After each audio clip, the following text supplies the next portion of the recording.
Well, joining me is Alan Forbes. Alan, welcome to the show. Thank you. How you doing? Alan's obviously a microcar enthusiast and the ringleader of the group that brought these together. Tell me about microcars in general, Alan. Well, microcars is a generic term that's come in that really describes what I like to call bubble cars. They used to be called bubble cars back in the 50s and 60s when they were all the rage in Europe. I believe some of them made their way over to the United States, but not that many. The bubble car, microcar is a general term, but there are a number of manufacturers. Yeah, a lot of them were made by ex-German aircraft makers like Heinkel and, of course, Messerschmitt, which is my favorite make of microcar because I think I wouldn't say they're most refined, but I think they're the most racy of the microcars. Certainly the most interesting lines. Welcome back to My Classic Car. These microcars were out of this world. Messerschmitt collector Alan Forbes gave you the scoop on this next little cruiser. This was their sport model, of which a handful were made. They proudly boasted them in their catalogue, but hardly made any of them. And this one was used for competition purposes, racing people on scooters and things like that in the 60s. The interesting thing about the Messerschmitt is you don't sit side by side, you sit one behind the other, tandem seating. So you have a seat here which lifts up pretty neatly to help the driver get in and out of the vehicle. Well, that's nice. And they're also steered with a kind of a tiller wheel here. So this is full lock to the right, this is full lock to the left. So you can make some pretty urgent, very rapid changes in direction if you want. And how thrilling. Where the car shows its aircraft heritage again. Awesome. This is like an aircraft landing leg, and it's a very substantial, I think there are 29 different pieces of metal in this structure here, and everything is supported on here. Incredible. And even a place for the spare tire up there. Absolutely, yes. Well, and they've thought of everything. They have. Is that the fuel tank? That is the fuel tank. There's a gravity feed, there's no fuel pump. But what a fun car. And I mean, and you do drive it, eh? I do, indeed. I say I'll just take it out for a fun drive sometimes, or to organise events, or even just to my work.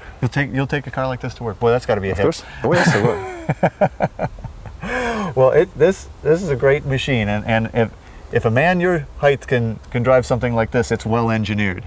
Yes, indeed. All right, Ali, we have another 59 here, right? It's a 59, yeah. Okay, now we've looked at the Sport, we've looked at the TG500, we've looked at the Bubble. This is the Cabriolet. The Cabriolet. The one to have, I would imagine. The best, yeah. Well, how long have you had this baby?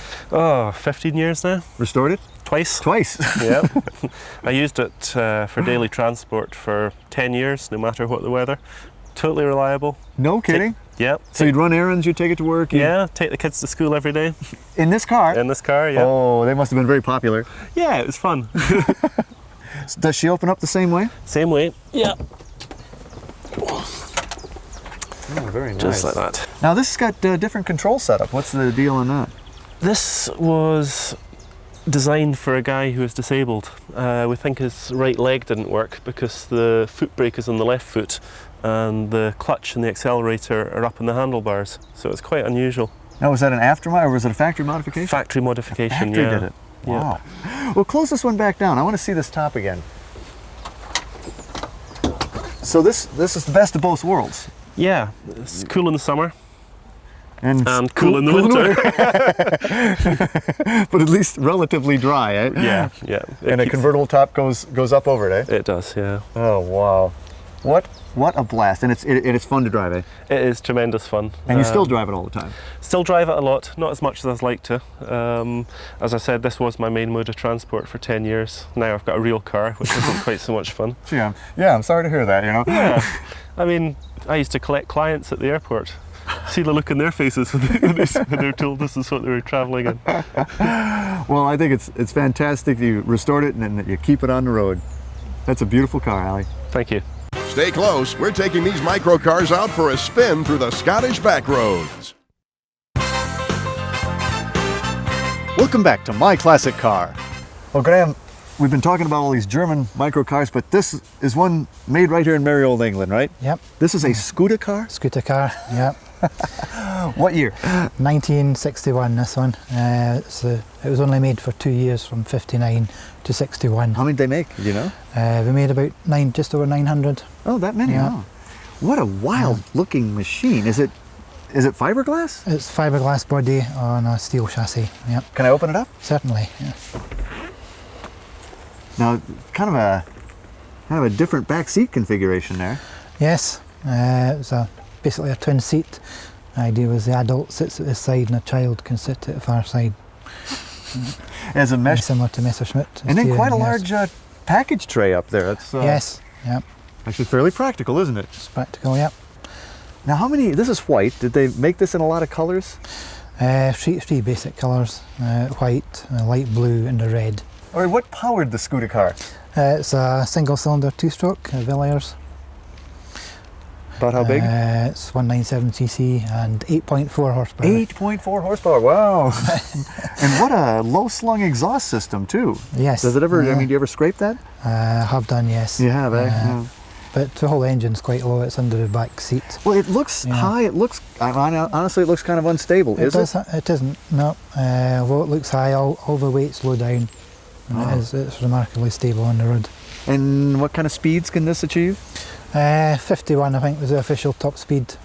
51, not 50. No, 51. Makes a difference. Yes. Well, you know, I have seen Messerschmitts before, but I have never seen a scooter car. All right. It's quite the piece. Now, you drove here. Yes. John drove here. Ali drove here. Perhaps we can get these together and take them out on the road. Come on, guys. Let's take these things for a ride. What do you say? Okay? Yep. How about these, Alan? How about this one? Well, I'd love to go for a ride, sunny weather and all. Yeah? But this one runs great, but at the moment it's not stopping. Well, that's not a good thing. So No, we'll leave that we one. could take this How one. about this Well, one? this one stops great, Does. but not running at the It's not moment. running. No gas. So, hey, I'll hang out. Have a good time. Oh, we will. Maybe a fun. cup of tea, newspaper or something? Cup of tea, newspaper, blow bubbles. Good for you. All right.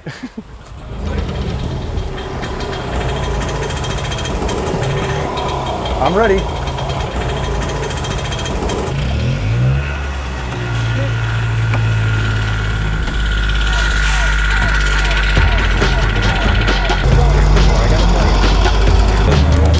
Yeah, that'll be fine.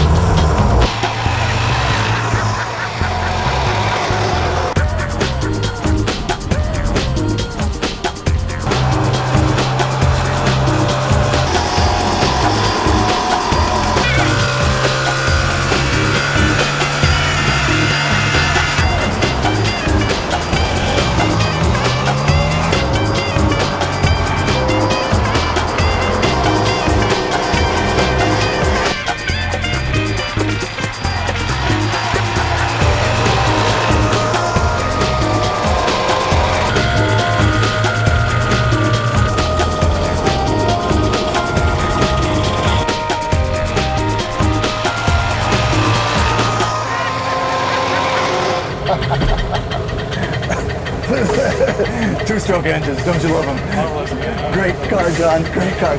Fabulous ride. It's a kick.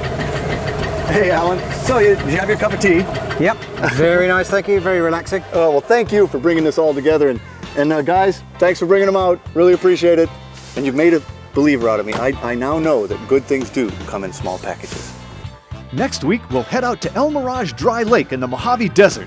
This outpost is a paradise for land speed racers. Plus, we'll check out weather stripping for your classic. So until our next meeting, remember, honor the timeless classics. I'm Dennis Gage. Happy motoring.